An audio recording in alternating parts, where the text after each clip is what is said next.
प्यारे दर्शकगण, इस विशेष कार्यक्रम में आप सभी का हम एक बार फिर से स्वागत करते हैं। हम बात कर रहे हैं महर्षि दयानंद जी के बारे में। उनका जन्म 12 फरवरी 1824 में हुआ और देहांत 30 अक्टूबर 1883 में हुआ। जन्म से लेकर इस वर्ष तक का पूरे 200 वर्ष पूरे हो गए हैं। अभी तक उनके बारे में याद करते हैं, उनके कार्यों को हम याद करते हैं, उनकी विचारधाराओं को हम याद करते हैं और अभी तक उनके सिखाए हुए पद चिन्हों पर, मार्ग पर अभी तक हम चलते हैं। हमारे मॉरिशस में आर्य सभा मॉरिशस एक संगठन है, जहाँ पे अनेक कार्यक्रम का आयोजन वे लोग कर रहे हैं। खास तौर पे 200वीं वर्षगांठ के उपलक्ष्य पर आज हमारे स्टूडियो में आए हैं राज नारायण गति जी। आप आर्य सभा मॉरिशस के कार्यकारिणी समिति के सदस्य हैं। राज नमस्ते। नारायण जी, स्वागत करते हैं। नमस्ते। धन्यवाद सबको नमस्ते। आज का कार्यक्रम, आज का विषय बहुत ही खास है क्योंकि आज हम महर्षि दयानंद जी के बारे में, उनके विचारों के बारे में हम बात करेंगे। तो थोड़ा-सा हम उनके विचार बहुआयामी हैं। जी, जीवन के हर एक पहलू में उन्होंने लोगों को प्रेरित किया है, प्रोत्साहित किया है, चाहे युवा हो, शिक्षा हो, समाज हो, धर्म क्यों ना हो। तो थोड़े-से हम शिक्षा के बारे में हम बात करेंगे। स्वामी दयानंद जी किस तरह से लोगों को प्रेरित किया है शिक्षा के क्षेत्र में? बहुत धन्यवाद। स्वामी जी ने 2-3 क्षेत्रों में विशेष कार्य किया है। एक तो है शिक्षा, दूसरा है सामाजिक उत्थान, सामाजिक उन्नति और तीसरा क्षेत्र है धर्म के बारे में उन्होंने विशेष कार्य किया, धर्म प्रचार को लेकर के, जिसमें भाषा संस्कृति भी आ जाती है। शिक्षा की बात हम करें तो उन्होंने एक ग्रंथ लिखा है जो विश्व के 10 ग्रंथों में सर्वश्रेष्ठ, जो श्रेष्ठ ग्रंथों में एक हैं, वह सत्यार्थ प्रकाश है, विश्व के 10 श्रेष्ठ ग्रंथों में। और इस ग्रंथ में उन्होंने विशेष रूप से शिक्षा पर एक समोल्लास, एक अध्याय लिखा है, जिस पर विस्तार से उन्होंने समझाया है कि शिक्षा क्या है, शिक्षा क्यों चाहिए। मॉरिशस की बात हम करें, हमारे बाप दादी जब यहाँ पर आए थे तो वो तो मज़दूर थे, मज़दूरी करने आए थे, खेतों में काम करते थे। उनको कहाँ पता शिक्षा क्या होती है, शिक्षा से क्या लाभ है, कुछ इस तरह का उनका विचार नहीं था, ना उनका कोई प्रावधान था। तो स्वामी जी ने जब वो लिखा, वो सत्यार्थ प्रकाश में शिक्षा के बारे में, क्या उन्होंने लिखा कि सर्वप्रथम हर एक व्यक्ति को शिक्षित होना चाहिए, सबका शिक्षा का अधिकार होना चाहिए। ये प्रथम व्यक्ति जिन्होंने कहा, पहले हर एक को शिक्षा का अधिकार नहीं था। जो पिछड़े वर्ग के लोग थे उस समय, महिलाएं जो थीं, उनको शिक्षा का अधिकार नहीं था। प्रथम पुरुष महर्षि जी ने कहा कि शिक्षा का अधिकार सभी को होना चाहिए। शिक्षा का अर्थ क्या उन्होंने कहा, ये नहीं कि हम लोग कुछ पुस्तकें पढ़ करके, परीक्षा पास करके, उत्तीर्ण होकर के, सफल होकर के हम लोग एक प्रमाण पत्र पा लें और एक नौकरी शिक्षा, ये उनका अर्थ नहीं था। शिक्षा का उनका अर्थ था सर्वांगीण विकास। कौन सा सर्वांगीण विकास? पूरा जो एक तो शरीर का विकास होना चाहिए, किस प्रकार से शरीर का विकास है, ये शिक्षा का एक भाग है कि आप योग करें, आप जो व्यायाम करें जिससे कि आपका शरीर स्वस्थ है। हम कहते हैं ना कि स्वस्थ शरीर हो, स्वस्थ बुद्धि होती है। तो पहले उन्होंने कहा किस प्रकार से होना चाहिए हमारा विकास, शरीर का विकास होना चाहिए, शरीर स्वस्थ रहना चाहिए, समय पर उठें, समय पर सोएं, समय पर जागें और जो दुर्व्यसन से सब दूर रहें, ये शरीर का विकास, स्वास्थ्य का आप ध्यान रखें। क्योंकि हमारा जीवन ऐसा है जैसे एक दिए में बाती होती है, उसमें तेल होता है, जितना तेल होता है उतना ही वो दिया जलेगा। तो आप अगर आप जो ज़ोर से उसको जलाएँगे उस बाती को, तो वो ज़्यादा वो रोशनी करेगी और ज़्यादा वो जल तेल खत्म हो जाएगा। इसी प्रकार से हमारे शरीर को अगर अधिक से अधिक आप उस पर बल देंगे, पर ये करेंगे, जोर देंगे, तो जल्द आपका जीवन समाप्त हो जाए। मतलब कि आप देर रात तक सोते जागते रहते हैं, सोते नहीं हैं। आप जो न खाने नहीं चाहिए वो आप खाते हैं, जो पीना नहीं चाहिए वो आप पीते हैं और समय का पालन नहीं करते हैं, बिना समय खाते रहते हैं। ये शरीर का विकास एक हुआ, विस्तार से नहीं बोलेंगे, समय कम है।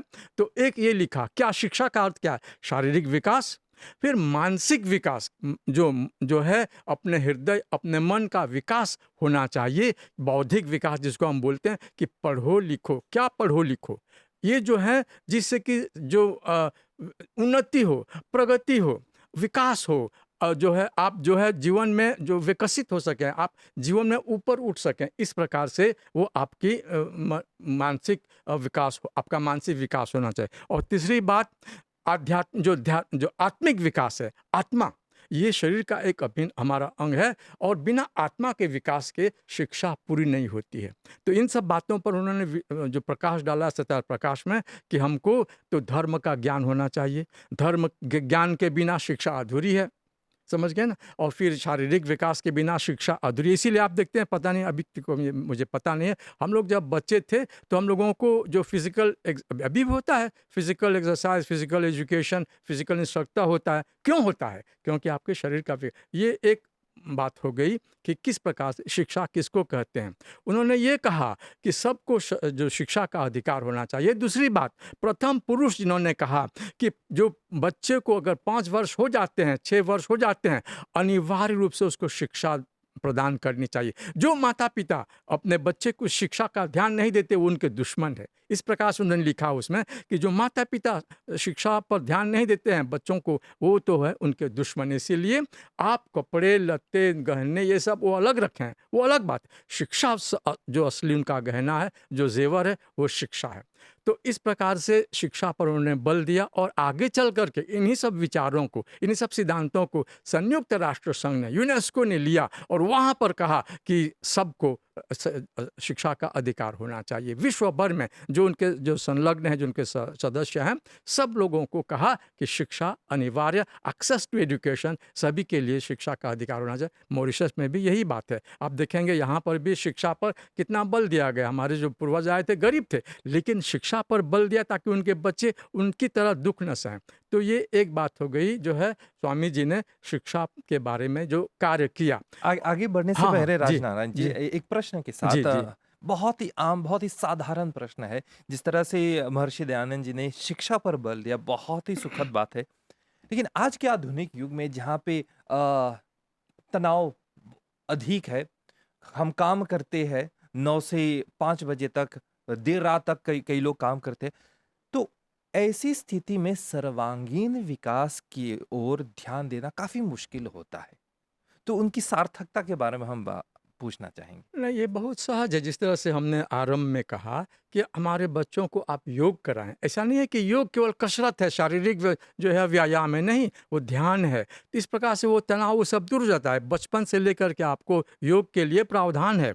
तो ये सब हम नहीं करते हैं। जब मैं स्वामी जी की बात हम कर रहे थे, संक्षिप्त में मैं जोड़ दूँ, गुरुकुल के लिए वहाँ पर प्रावधान हुआ, डीएवी कॉलेज का प्रावधान हुआ। इन सब में जो है मानव मूल्य, चरित्र निर्माण, समझते हैं ना, ये सब जो है वो उसका प्रावधान था। वो जब तक नहीं रहेगा तो शिक्षा अधूरी रहेगी और तनाव ही रहेगा। इसीलिए शिक्षा के साथ, पुस्तकीय ज्ञान के साथ साथ आपको योग करना चाहिए, ध्यान करना चाहिए, और इस तरह से चिंतन करना चाहिए, तब जाकर के आप हुँ, शिक्षा। हुँ। अब केवल आप बोलेंगे हम लोग एक प्रतिस्पर्धा में पड़ जाएँ, गलाकाट प्रतिस्पर्धा जो है, कटथ्रोट कॉम्पिटिशन जिसको हम बोलते हैं, हुँ, हुँ। आप उसमें पड़ जाएँ कि भाई हमको अच्छे से अच्छे विद्यालय मिलना चाहिए, हमको बड़े, तो वो केवल नहीं है शिक्षा, हुँ, हुँ। साथ-साथ एक जो है संतुलन होना चाहिए, बैलेंस होना चाहिए, बिल्कुल, इक्विलिब्रियम होना चाहिए। बहुत ही सुंदर। आगे बढ़ते हैं, शिक्षा के बारे में हमने बात की है।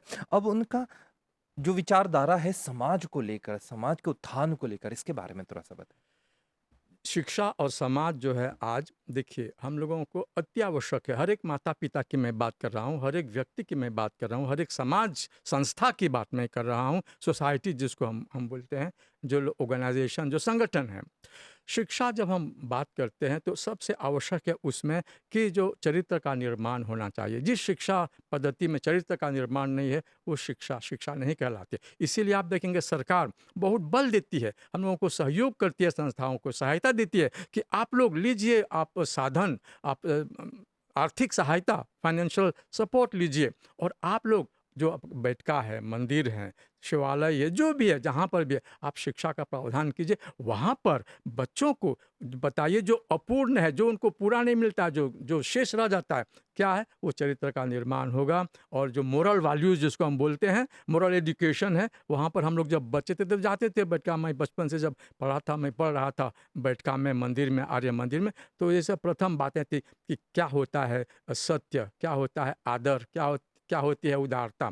इन सब मूल्यों को हम लोग पीछे छोड़ते जा रहे हैं। हमारी संस्कृति, हमारी भाषा, इन सब से जोड़ने के लिए सरकार प्रावधान करती है, सबको सहायता देती है। और जब तक ये आप नहीं रखेंगे साथ में, तो आप शिक्षा अधूरी है और तनाव तो बढ़ेगा ही बढ़ेगा।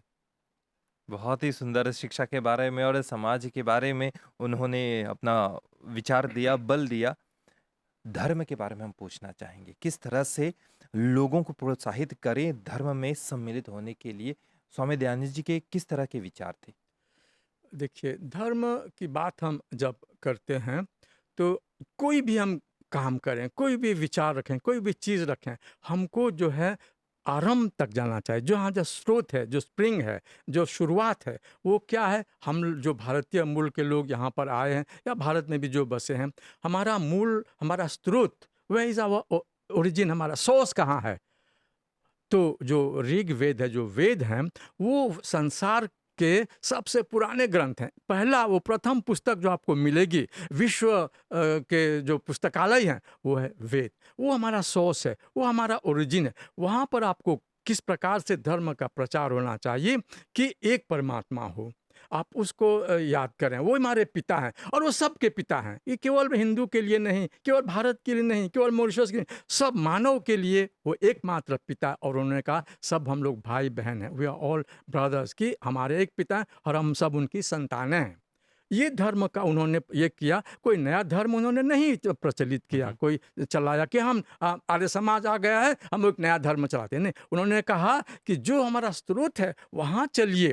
आप भटक गए हैं, आप ढोंग ढकोसले में पड़ गए हैं, आप झाड़ फूंक में पड़ गए हैं, आप पाखंड में पड़ गए हैं, कुरीतियों में पड़ गए हैं। आप समझ रहे हैं ना? हुँ, हुँ, हुँ। तो इनको छोड़िए और जो मूल हमारा है, जो स्रोत है, वहाँ जो वैदिक ज्ञान है, उस पर जाइए। वहाँ पर आपको बताता है किस प्रकार से परमात्मा से भेंट होगी, परमात्मा कौन है, परमात्मा क्या है, परमात्मा क्या करते हैं। ये नहीं कि हम लोग अब तरह-तरह के विचार, तरह-तरह की धारणा, तरह-तरह के विश्वास, तो ये है। तो वो वहाँ पर जिस प्रकार से बार-बार मैं कहता हूँ कि एक जो खेत है, वो जंगल हो गया उसमें, हुँ। वो घास भर गई है, उसको साफ करने। तो हमारा जो धर्म था, आदिकाल का धर्म, जिस तरह से रामायण की बात हम करते हैं, तो आदि कवि जो हुए हैं वाल्मीकि जी, उन्होंने वो प्रथम रामायण की रचना की। तो इस प्रकार से उसकी ओर जाना चाहिए, वहाँ से सारा ज्ञान मिलता है। और जितने हमारे जितने शास्त्र हैं, जितने हमारे ग्रंथ हैं, वो सब वेद से निकले हैं। जिस तरह से हम लोग जाते हैं पाठशाला में पढ़ने, तो वहाँ जो शिक्षक होता है, बच्चों को समझाने के लिए उदाहरण देते हैं। समझ रहे हैं ना? जिस प्रकार से एक छोटा 1 मिनट में आपको बता दूँ, मैं जब बच्चा था, जा रहा था प्राथमिक विद्यालय में, तो एक उस गाँव में 4 अंधे रहते थे और एक हाथी आ गया। तो 4 अंधों ने कहा चलिए हम देखते हैं हाथी। तो एक ने पकड़ लिया उसके कान, तो कहा अरे हाँ, हाथी जो है ना इस तरह से चौड़ा होता है जैसे पत्ता होता है केले का। दूसरे ने उसकी पूँछ पकड़ ली, बोला अरे तो रस्सी की तरह होता है हाथी। तीसरे ने पैर पकड़ लिया, इस प्रकार से कहा कि वो हाथी खंभा के।